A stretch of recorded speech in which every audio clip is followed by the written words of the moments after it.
She Said What is a break from the usual format of the She Lives Intentionally podcast. It's where two other women from the She Lives Intentionally community join me as we unpack an aha moment, we drop a hot take, and we react to a total WTF. So let's get into it. So on a recent episode of In My Opinion, which is Michelle Obama's new podcast with her brother, she shared some unexpectedly practical relationship wisdom, which was she told her daughters to date a lot. And she explained that by putting herself out there and eliminating what didn't work. And by doing that, she said she was ready when Barack showed up. And she knew exactly what she valued. So my first question out of the gate is, what would have changed if someone had told you to date a lot? And maybe I should back up for a second. I was not given that advice verbatim, but I'm wondering, like, were you two given that advice, either one of you, to date a lot? No. I wasn't not given it. I was told to go have a lot of fun and not settle down. So kind of.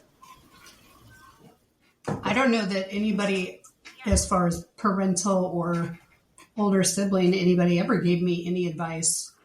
I just kind of saw what my sister did and thought, okay, I need to do exactly what she does. Not exactly, but, like date people, whatever. But I always thought I'm dating to marry someone. You know what I mean? Like, nobody ever sat down and was like, you got to get out there, figure out what you like, figure out what you don't like process of elimination. Nobody talked to me about that. Huh. Yeah, I think because my mom didn't date very much. She got married really young. And so I think she wanted my sister and I to do that. And so she was like, go have a lot of fun. I got engaged my college graduation day. Oh, wow. And I was going to break up with the guy. I had just told all my friends I'm going to break up with him. And then he proposed. And then I'm a people pleaser, so I said yes. But luckily was able to get out of that. And then did a bunch of dating after. And I agree with Michelle Obama. I'm glad I did a lot of dating. So I don't know if I would tell my daughter that now that I'm a mom. You would not tell her to date a lot? I don't know if I would. Yeah. I don't know. Why? I don't want her to, I mean, I guess I'll have to tell her to like not be a little hoe. Like just right. Like go. There's the difference between dating and. Oh wait, is that not what we were talking about? No. You got to do what you got to do. But yeah, I guess I'll have to have that talk with her eventually. But don't you think that's part of it too? Like knowing what you like and don't like, and like my mom, I'm quite certain was, had never been with anybody else when she dated my dad, probably until they were married. She didn't have any frame of reference. She wouldn't have known what to talk to me about or not talk about, we didn't talk about that stuff anyway, but yeah, like, and I've never really thought about it. I mean, Maddie's been dating someone for like a year, but she's 17 and she's like, if he goes to school and, we break up, so be it. I'll meet someone else. If we're meant to be together, that's what'll happen. I'll date other people. And I'm like, yeah, you will. Like, that's how it's supposed to be. You're not supposed to just stick to one person and just be comfortable the rest of your life. I think. Yeah, my parents didn't give me so I think it's exactly what my parents wanted to say to me in high school, but I had the boyfriend from grade school, and then we mostly did. I mean, I have the same fucking prom picture every year I went to prom with the same guy. And I think my mom and dad were like, I did. I could even drum them up for you. I mean, and Laura only knows this because I met her my freshman year in college, and that's a whole thing, which I have a little bit of similarity with you. But I think my mom and dad realized that if they told me to date more people, it was going to make me get tied down faster with him, which he proposed my freshman year, Christmas. And I said yes.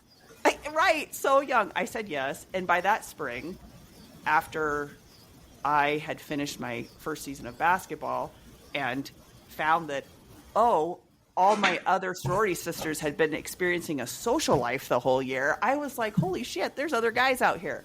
So I ended up breaking up with him that spring anyway. I actually like the idea on both fronts.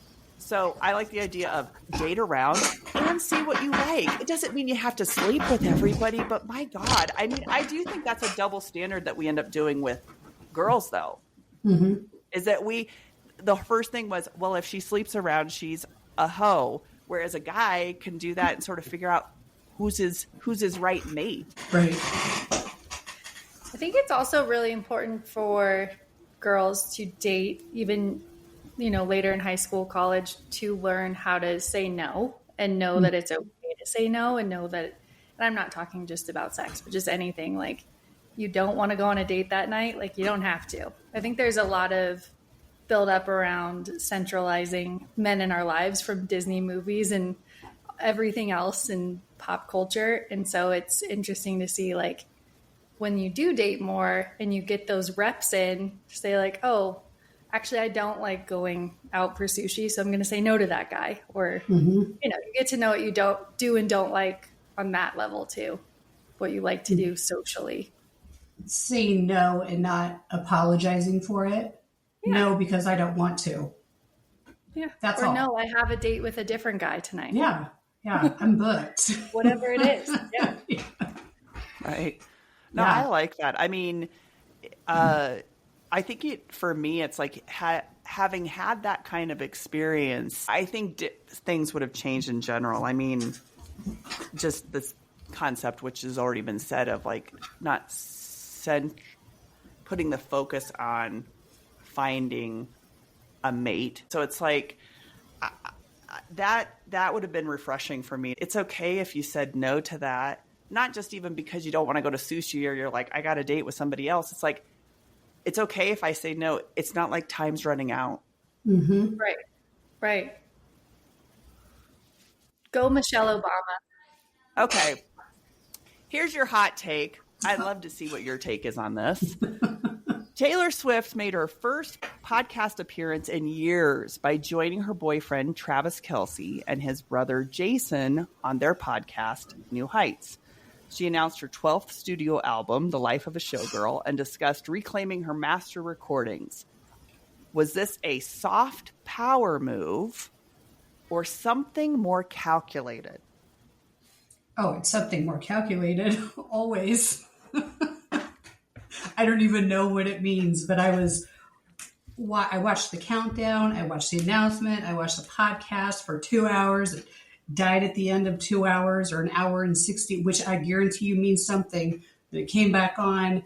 Everything's Easter eggs. Everything's coded. She's been planning this. I could go on forever, ever and ever. Everything's calculated. There's nothing that happens by accident with Taylor Swift. In case no one's picked up on it, Laura is a huge Taylor Swift fan. I too, but you're diehard, man. When I started getting into Taylor Swift, you're like, where you been for how many years? I am. Drew was named after her song. Oh wow, that's really big. Did you know that? Oh yeah. No. Yes. What does she say? Drew says to me. Yeah, that was in 2008. That's when he's Jameson Andrew. We call him Drew. Every time I hear him, I'm like, you're named after a Taylor Swift song. He's like, oh my God. Don't remind me. Andrew is a family name, but yes, Maddie and I flew to LA to see her night 4. She sang my favorite surprise song. It was amazing. That's awesome. I'm so proud of you. I'm so happy you got to do that. That's amazing. Me too. I also love Taylor Swift so much, and I think that her interview was full of Easter eggs as well.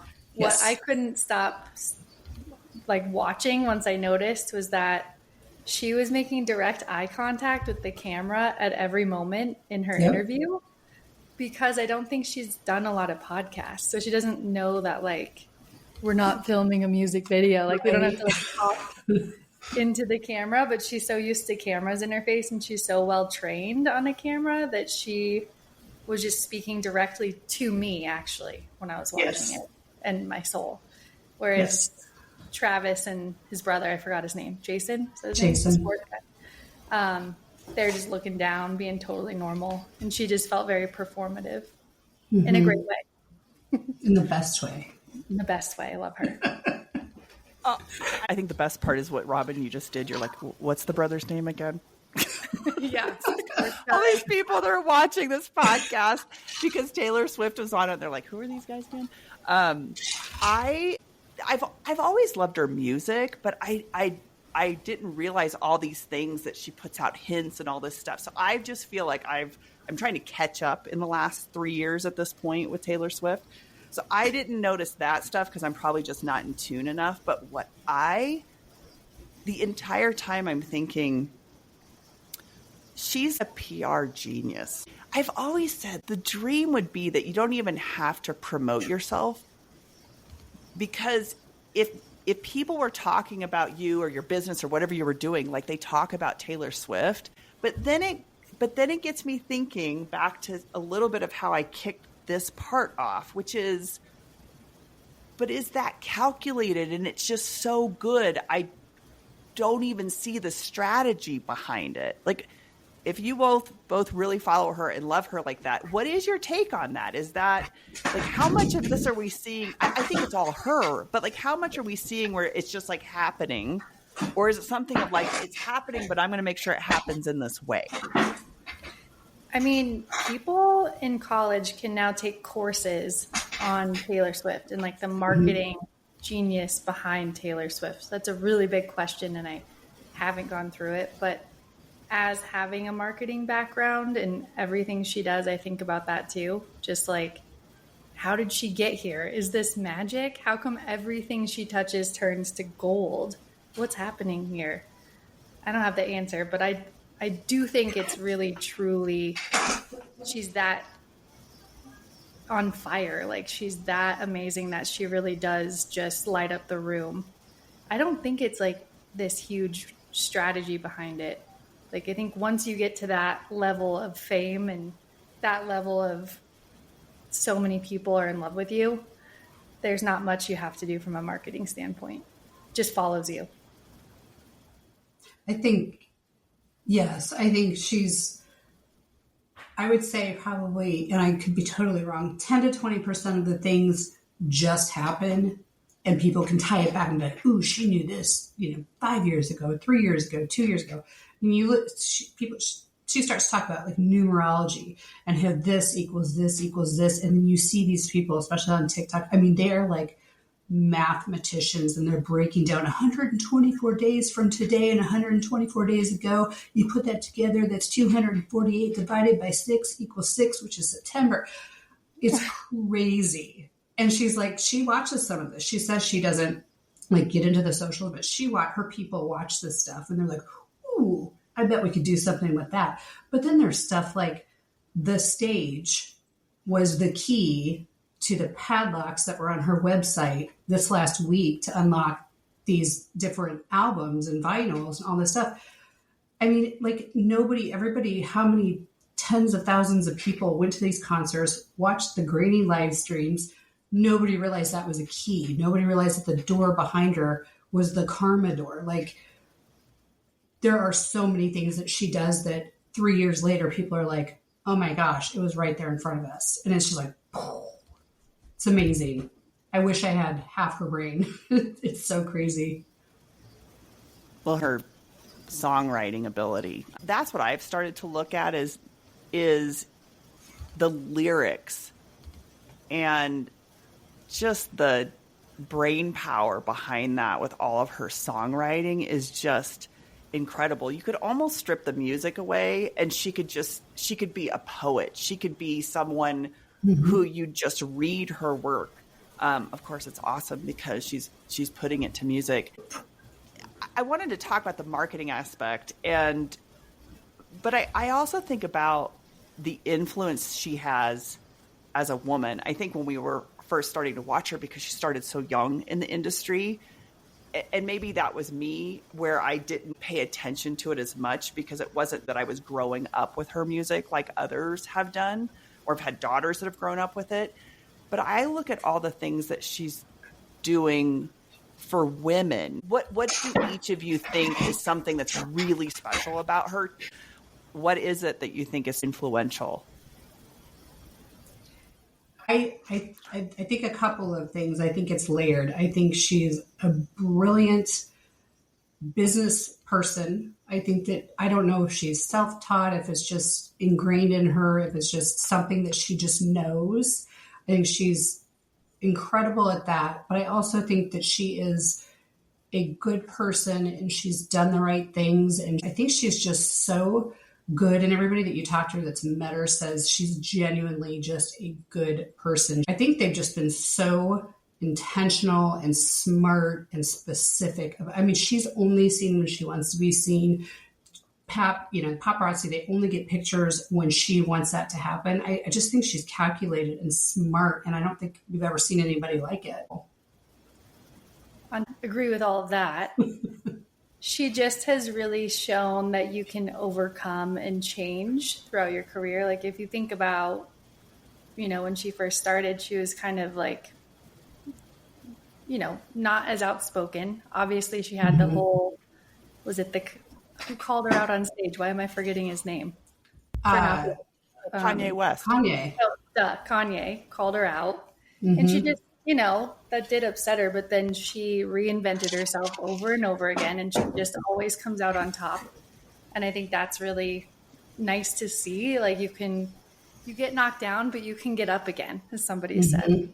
And the other thing that I love about her for her Eras tour, or all her tours, are how she treats the cities who host her, and then also the people who are working for her. Yes. I know she tipped millions of dollars every single concert to the people doing all the AV, the lights, the stage, the setup, and really made sure that like if there was any dangerous situations in that city because of her, she was fixing it. She was making sure that it was as safe as it could be for people. I know there's a couple instances on her European stops where she had to cancel due to like threats and stuff, but she just rescheduled really quickly. So I think her just like always being there for her fans and then treating people kind has really come through wherever she goes. Yeah, I would agree with what both of you said. Yeah. And I love the fact that she says what she believes. She means what she says. Like maybe she's the perfect example of that. And part of me is like, I've looked at like anything from when people are trying to say that like wardrobe things or whatever. They're already giving her a hard time about the cover for The Life of a Showgirl. There's some parties that are saying it's too sexy because she has a younger audience. And you know what? She can wear whatever she wants. We're at the final part of this, which is the WTF moment. Okay, so let me read this to you. A woman in Florida just walked away with a $10,000 grand prize after winning a state-sponsored competition. She beat out dozens of competitors and broke records by catching 60 pythons in 10 days. What? Wait, like just out in the wild? Just out in the Yes. wild, just catching them? Yep. Wait, how much did she win? $10,000. No. Only 10 for 60. Yeah, you need should way at least more get- money than that, yeah, right? I would need way more money than that. I don't Okay, even know so- what a python looks like, really. Like, how big of a snake are we talking? Oh, gigantic. It's enormous. It will eat Did you just look it up? Okay, I'll look it up. I started to, but I'm afraid there's audio. Like, I've got to see this. Oh, yeah. Huge snakes.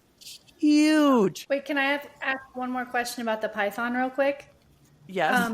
Do you know Yes. if she had to kill them, or was she catching them alive? Or did she have to? I don't know those kinds of details. I was shocked enough at a big fucking snake is what she was catching, and I wanted no part of that.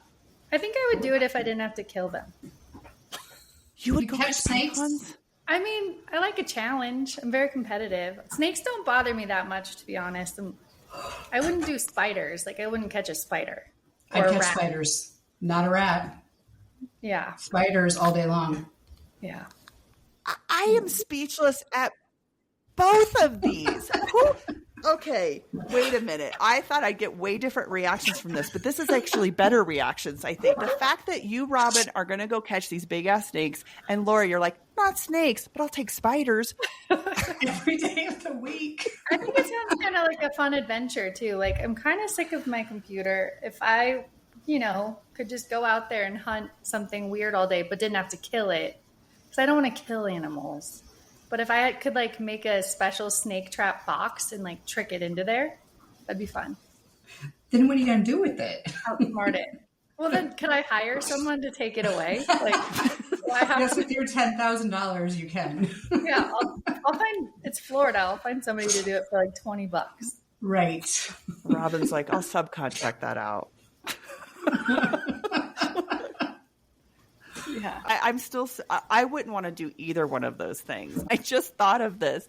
Our fall festival, this just tells you where I grew up. I remember when I was a little kid, they had pigs inside of a mud wrestling fence area, and you had to try to catch a pig, and I was horrified at that. So the fact that you guys both just said you would catch snakes or spiders is just blowing my mind right now. Okay, here's my question. What's maybe the craziest or most outrageous contest either one of you have ever competed in? It's quite a few. Let me think. I don't know that I really ever have, other than sports, cheerleading. I don't think I ever. I'm not I'm competitive with myself. I'm not competitive with other people. I can't think of a single thing that I've, other than sales competitions. Okay, we're going to get 10. I'm getting 10 today or whatever, but nothing crazy. No wet t-shirt contest or anything. Oh, damn it. I was really hoping for that. Not that I remember. Yeah, somebody's got to have one. Although this is what makes you probably a really good golfer and tennis person. You don't have to have an outrageous contest. Robyn. I've done so many. Okay. So I've done wrestling. I've done boxing. I was training for fitness competitions in 2008 before they turned into more of the bodybuilder style. It was more wear a bikini and have a dance routine. I didn't make it. I started getting jaundice from taking too many supplements, and I also took something from China I probably shouldn't have taken. I'm laughing at this, but I'm like, you had jaundice? I turned yellow, and I had to go to the hospital, and they were like, can you stop doing whatever you're doing? So I should have gotten right back on the horse just a different way, but I didn't. I've done lots of competition style things, and the college fight night one was pretty funny. I did wrestling. I wanted to be a pro wrestler. WWE? Yeah, I wanted to do that for a little bit. I started out as the sign girl, holding the sign between other wrestling matches. And then I was like, no, I don't want to be the sign girl. I want to wrestle. So I started learning. But you guys, if you didn't know, it's fake. I did know that. Seriously. I did know that. Wait, where were you the sign girl? Where can you even do this? It was a Denver wrestling thing.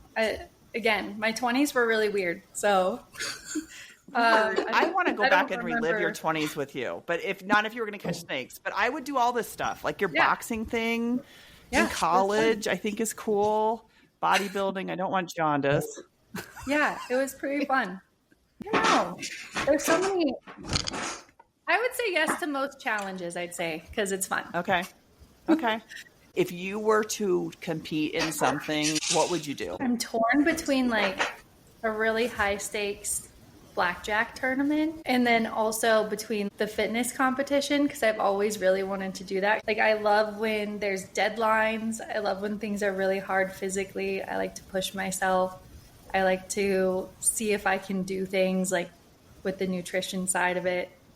But I also don't want to feel tired and cranky. So, but maybe now that I hit the big 4-0 this year, maybe I'll do it. Who knows? Laura, what about you? If I were good at gambling and playing, like I love to go to Vegas. I love that idea. I would love to compete, but I'm not good and I would lose all my money. I wish I would have been taught golf when I was 5 years old. My dad took me with him every time he played, and I would caddy. I would carry his bag. He never once thought to hand me a stick and say, here's how you chip. Here's how you drive. Here's how you putt. He taught my brother, never taught me. I did not play golf until I was in college, dating the guy that I dated my freshman or sophomore year. He used to love to play, and we'd go out to Johnson Lake, and I would ride along with him, and he'd let me hit. And then all of a sudden I'm 21, 22. I'm like, I kind of like this. I wish I would have played in junior high, high school. I wish I would have gone a different direction instead of being the cheerleader and, the homecoming, whatever. I wish I would have played golf, sports or athletics versus me following somebody else's path because I thought that's what I was supposed to do. Just like my younger sister did after me, after Amy, like we all did the same thing. Amy did it, we did it because we thought that's what we were supposed to do. Laura Moffitt, Masters champion. That's right. Yeah. Green jacket, here I come. Seniors, but all right. Yes. Don't even need the labels. So this is, I think I would be caught between. World Series of Poker would be awesome. I love to gamble too. So that would be awesome. I would love that, to wear some really cool shades, a hat backwards like I got on right now. I would love that. But I've always thought about some version of Survivor. Like, I think I could do it as long as I didn't have to eat anything gross. I would totally do it. But if I had to eat anything gross, just cut the flame now. Yep. I'm out. Would you do Naked and Afraid? Yes. It's I basically think I would Survivor, still do but Naked and Afraid as long as I didn't have to eat anything gross. I don't think I care anymore. I'm like, you know what? I don't care. Whatever. It's what it is. I've always said that I have a single leg from hip to ankle. I have no butt anymore. So maybe the Naked and Afraid would somehow, the work of it would build some glutes for me. I don't know. Yeah, they always look ripped after they stay out there for like a week. Yeah. Okay. Just eating There dirt you go. and water and sleeping Bugs. bugs. All right. Well, I'm going to watch the physique competition of you over 40 or you winning the blackjack tournament. Laura's going to win the Masters, and maybe I can go Naked and Afraid somewhere and win. I don't know. Can't wait. We'll all get our jackpots and ride off into the sunset. I think the common thread, though, is that we're all going to end up in Vegas together because I hear that. Oh, gamble. So this all ended at the right place. We're going to Vegas. Yeah, with Taylor at the Sphere for a residency. Oh my god, I can't wait. Of course. Manifest. Yes. You had me at Vegas. Right. Okay, same. ladies. This has been fun. Thank you for joining. Thank you. Thank you. It's been so Much fun. Yes. See you later. I'm Laura Moffitt, and I said it. I'm Robyn Anderson, and I said it. Nice. Did you like it? It's pretty easy. Your fucking chair. Was it loud? No. Yes. I'm sorry. Why didn't you say something? Right. I have a I just headphones on. I did. can't hear it. Yeah, after it was It did over. sound like a garbage truck driving through the podcast a few times. I can mute your track when somebody else is talking and you're like, I figured we'd fix it in post. I know. I can't hear it. That's so funny.